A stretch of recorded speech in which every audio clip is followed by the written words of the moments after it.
অবিশ্বাস্য ঘটনা, ভাত খাওয়া নিয়ে দুই ভাইয়ের বাকবিতণ্ডায় বড় ভাইয়ের ছুরিকাঘাতে ছোট ভাইয়ের মৃত্যু। ভাত খাওয়া নিয়ে বাকবিতণ্ডায় জড়িয়ে বড় ভাইয়ের ধারালো অস্ত্রের আঘাতে ছোট ভাই জামাল হোসেন নামে একজনের মৃত্যু হয়েছে। ঝিনাইদহের মহেশপুর উপজেলার কাজিরবেড় ইউনিয়নে সকালে কলিয়ানপুর গ্রামে এই ঘটনা ঘটে।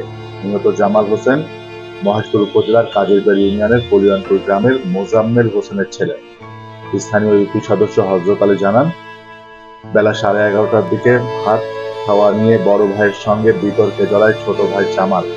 এ নিয়ে কথা কাটাকাটির এক পর্যায়ে উজ্জ্বলের হাতে থাকা ছুরি দিয়ে জামালের বুকে আঘাত করে। এতে তিনি গুরুতর আহত হন, পরে তিনি মারা যান।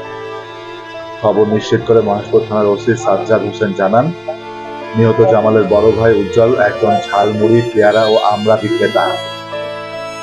তার হাতে সবসময় ধারালো ছুরি থাকতো, সেই ছুরি দিয়ে আঘাত করেছে। ঘটনার পরপরই উজ্জ্বল পালিয়ে গেছেন।